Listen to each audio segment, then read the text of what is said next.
Hello everyone, welcome to our YouTube channel. मैं हूँ दीक्षा शर्मा, आपकी forensic educator.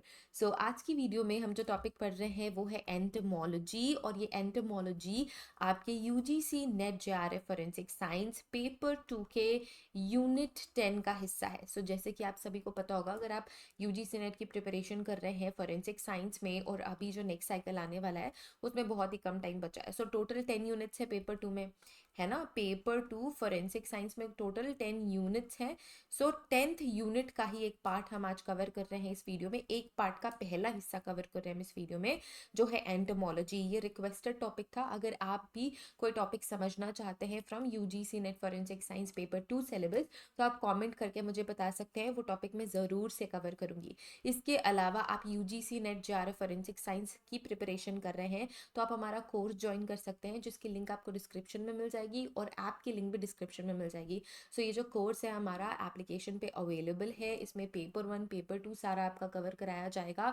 Recorded video lectures होंगे, पीडीएफ नोट्स आपको मिलेंगे, इंटायर सिलेबस का आपका पूरा UGC net forensic science paper 1 भी इंक्लूडेड है। सो सारा का सारा पीडीएफ नोट आपको मिल जाएगा, टॉपिक वाइज एमसीक्यूज आपको मिल जाएंगे, मॉक पेपर्स आपको मिल जाएंगे। सो अगर आप फोरेंसिक साइंस पेपर 2 की प्रिपरेशन कर रहे हैं या यूजीसी नेट की प्रिपरेशन कर रहे हैं, आपको पता है कि पेपर 1 एक होता है एंड पेपर 2 एक होता है। सो पेपर 2 में 100 एमसीक्यूज, पेपर 2 वाले सेक्शन में 100 एमसीक्यूज सब्जेक्टिव आते हैं, मतलब फोरेंसिक साइंस के आएंगे।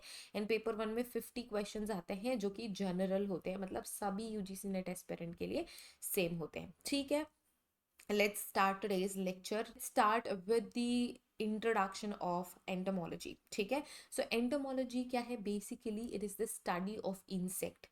ठीक है, एंटोमोलॉजी सिर्फ और सिर्फ एंटोमोलॉजी मैं बता रही हूँ आपको।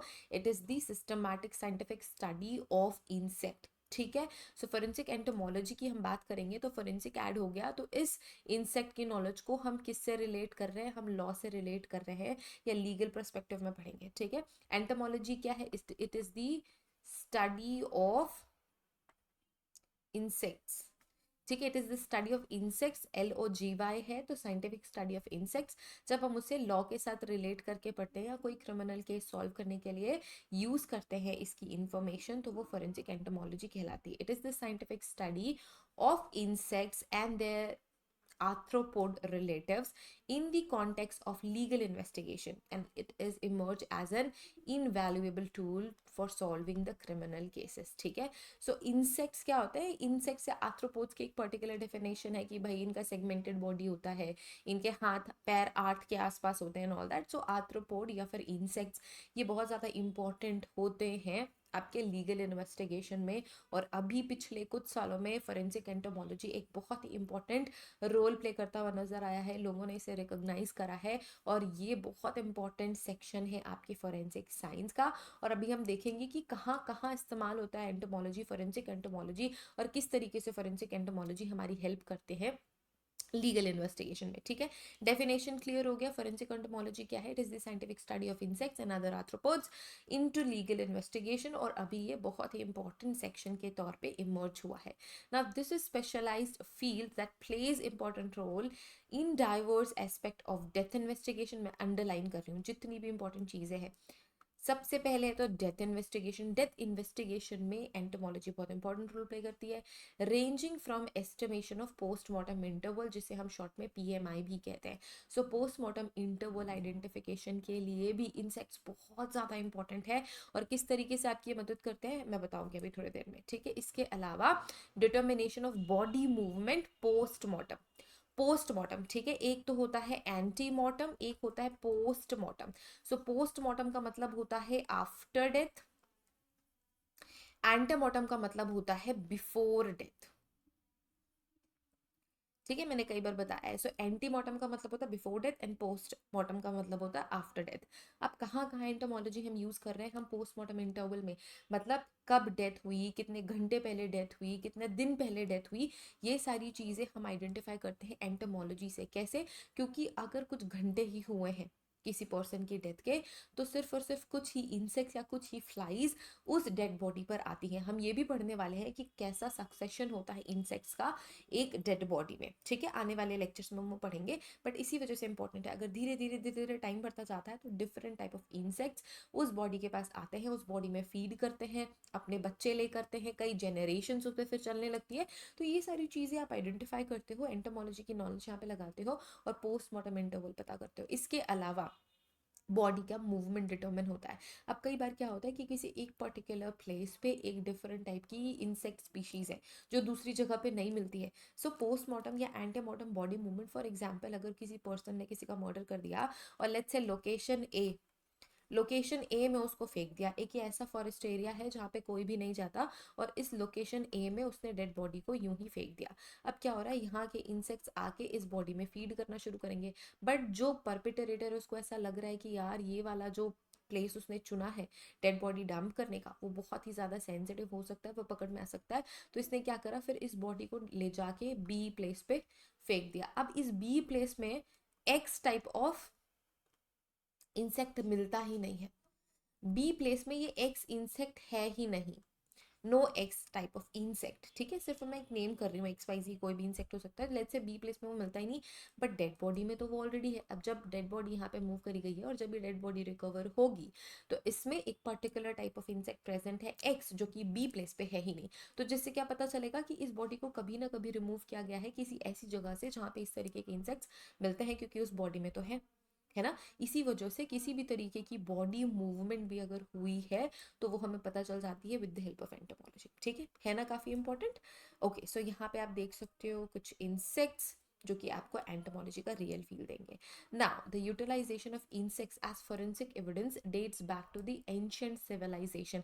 अब हम जब हिस्ट्री की बात करें तो ऐसा नहीं है कि अभी अभी ही हम इंसेक्ट्स को रिलेट कर रहे हैं फॉरेंसिक इन्वेस्टिगेशन में या इंसेक्ट्स को यूटिलाइज कर रहे हैं। ये बहुत पहले भी प्रैक्टिस करी जाती थी, बट बहुत ज़्यादा अवेयरनेस पहले नहीं थी जितनी अभी है, ठीक है। Where various cultures recognize potential value of insects observation at a crime scene. So potential जो ऑब्जर्वेशन है क्राइम सीन पे या किसी बॉडी के पास इंसेक्ट्स का, वो पहले से ही ऑब्जर्व था, ठीक है, उनको पता था कि इंसेक्ट्स आते हैं, इंसेक्ट्स एक लाइफलेस बॉडी में फीड करते हैं, ये सारी इन्फॉर्मेशन उनको पहले से ही थी। But it was only in the past century that the forensic entomology gained scientific recognition and established systematic methodologies, thus evolving into a sophisticated and reliable discipline within the realm of forensic science. So अभी कुछ सालों में forensic science के field में बहुत ही अच्छे से entomology, forensic entomology establish हो गई है, क्योंकि बहुत इंपॉर्टेंट इन्फॉर्मेशन हम forensic entomology के थ्रू रिकवर करते हैं या डिराइव करते हैं, ठीक है। Now, the historical roots of forensic entomology can be traced back into ancient societies of China. So, China में सबसे पहले practice होती थी, ऐसी हमें information मिली है, where insect activity around the corpse was documented as early as 13th century. So, सबसे पहले 13वीं सेंचुरी में सबसे पहले ये चीज़ डॉक्यूमेंट करी गई थी कि भाई इंसेक्ट्स आते हैं एक लाइफलेस बॉडी के पास, ठीक है। इसके अलावा these observations lay to the ground of recognition of potential significances of insects into forensic investigation. तो फिर जो भी उसके significance थे forensic investigation में, उसके बारे में पढ़ा जाने लगा, उसके बारे में जानकारी हासिल शुरू करी लोगों ने। Now forensic entomology as we know it today begin to take shape into early 20th century. So 20th century से धीरे धीरे लोगों को आइडेंटिफिकेशन होने लगा था इस फील्ड के बारे में, और बहुत इंपॉर्टेंट कॉन्ट्रीब्यूशंस एंटोमोलॉजिस्ट ने दिए हैं जिनके नाम यहाँ पे हमने लिखे हुए हैं, जो कि काफ़ी इंपॉर्टेंट है।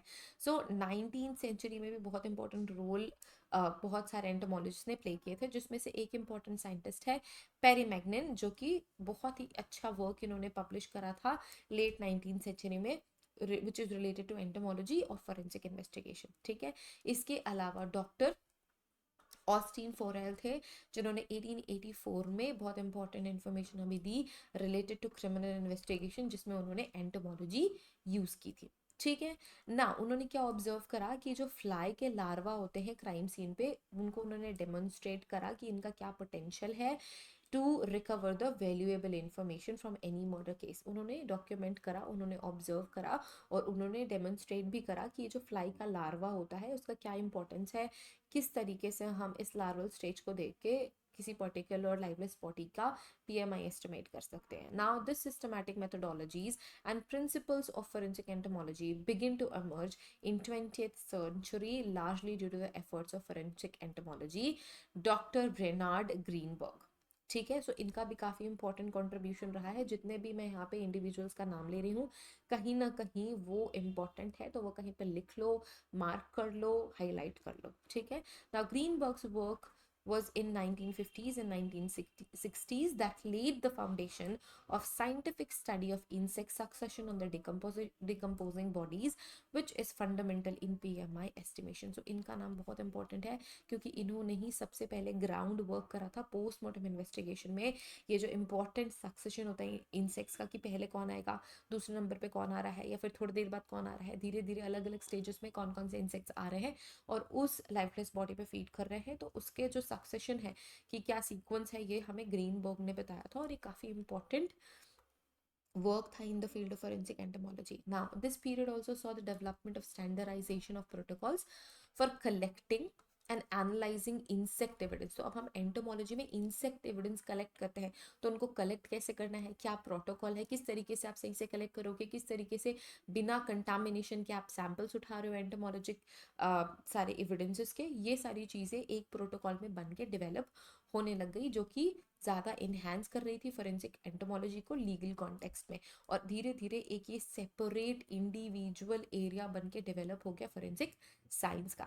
Now, forensic entomology as a discipline includes a lot of different disciplines as well. इसी वजह से ये मल्टी भी है क्योंकि हम इससे क्या कर सकते हैं, एंटोमोलॉजिकल नॉलेज डिराइव कर सकते हैं, बायोलॉजी भी इंक्लूडेड है end of course forensic science included है ही है क्योंकि हम इसको लीगल कॉन्टेक्स्ट में या किसी क्रिमिनल इन्वेस्टिगेशन या लीगल इन्वेस्टिगेशन में यूज कर रहे हैं. ठीक है, now the coverage of expertise has led to the evolution of forensic entomology into a very robust or indisciplinable tool of crime scene investigation. It also allows investigators to get the crucial insight of timing of the death, potential changes of the location of the body, and critical aspects of forensic science or criminal cases. ठीक है, now this subject also have evolved from ancient observations of insects behavior and इसके अलावा काफ़ी specialise भी है grounded field पे कि अगर कोई ऐसे पर्टिकुलर ग्राउंड है, कोई फॉरेस्ट है, कोई बैकयार्ड है, कोई बाड़ी है, सो इन सारे प्लेसेस पे भी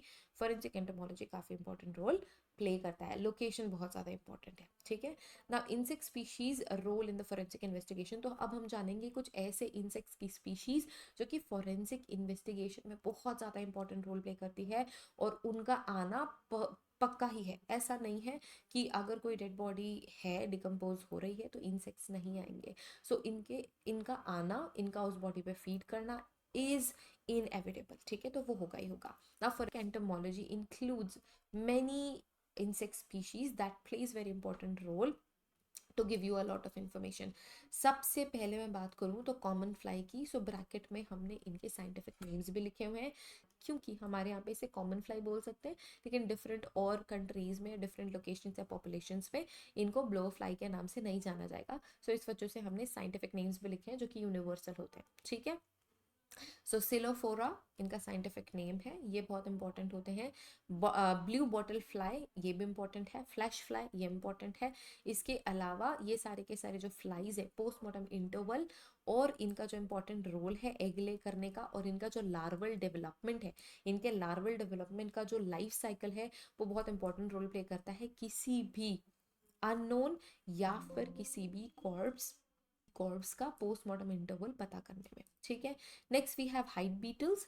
ठीक है, रोव बीटल्स. सो ये सारे बीटल्स बहुत ज़्यादा इंपॉर्टेंट है. Hide beetles, rove beetles, hister beetles, carrion beetles and scavenger beetles. ठीक है, these are essential scavengers to aid in decomposition by feeding the carrion and facilitating pupation. ठीक है, ये जितने भी बीटल्स प्रजाति होती है ये बीटल क्या करती है, डिकम्पोजिशन को और फास्ट करती है. ये स्कैवेंजर नेचर के होते हैं तो ये बेसिकली जो बॉडी होती है उसके फ्लश को क्या करते हैं, खाते हैं एंड बेसिक डिकम्पोजिशन शुरू करते हैं. लाइक मेजर डिकम्पोजिशन जो होता है वो शुरू करते हैं. Next we have predatory mites and ants that contribute to the ecosystem of dynamics of feeding on other insects on the corpse, assisting in the nest building respectively. अब ये जो ऑलरेडी इंसेक्ट्स आके उस बॉडी पे feed कर रहे हैं, तो उन इंसेक्ट्स पे फीड करने के लिए कई सारे माइट्स और आंट्स भी आते हैं जो कि एक पर्टिकुलर इन्वायरमेंट क्रिएट करते हैं उस पर्टिकुलर क्राइम सीन पे। वास्प और इनके डिफरेंट स्पीशीज़ भी काफ़ी इंपॉर्टेंट है, और इनकी जो एक्टिविटीज़ है जैसे कि मॉथ्स या लिप्टोप्टेरा जो फ्लाइज होती हैं, जो स्पीशीज़ होती है काफ़ी इंपॉर्टेंट होती है, और ये एग लेइंग प्रोसेस के थ्रू क्या करते हैं, अपने लार्वल फीडिंग सिस्टम को इनिशिएट करते हैं, उनके लाइफ साइकिल को इनिशिएट करते हैं, और ये भी काफ़ी इंपॉर्टेंट रोल प्ले करते हैं पोस्टमार्टम इंटरवल में। किस तरीके से पोस्टमार्टम इंटरवल के बारे में हम पढ़ते हैं ये भी हम पढ़ेंगे आने वाली क्लासेस में। Now beetles, that includes a lot of different species that multiply the roles including feeding, pupation and colonization. So feeding करते हैं, pupation करते हैं, मतलब इनका जो लार्वा है वो प्यूपा स्टेज में जाता है, प्यूपा स्टेज के बाद फिर से एक न्यू स्पीशीज मतलब एक न्यू जनरेशन बनाता है, मैंने गलती से स्पीशीज बोल दिया। सो इस पूरी की पूरी लाइफ साइकिल जो प्यूपा है, मतलब जो लार्वा है वो प्यूपा में बनता है कन्वर्ट, जो लार्वा है वो प्यूपा में कन्वर्ट होता है, और प्यूपा फिर एक नए इंसेक्ट में कन्वर्ट होता है, इसको प्यूपेशन बोलते हैं। ये जो प्यूपेशन वाली स्टेज है ये भी इंपॉर्टेंट होती है, एंड इनकी जब इन इंसेक्ट्स की जब कॉलोनीज बनती है, फैमिलीज बनती है, तो इसको कॉलोनाइजेशन बोलते हैं। और ये सारे के सारे इंपॉर्टेंट स्टेजेस हैं टू एस्टिमेट पोस्टमार्टम इंटरवल। इसके अलावा अगर कोई भी लोकेशन चेंज हुआ है बॉडी का तो वो भी हमें बताते हैं।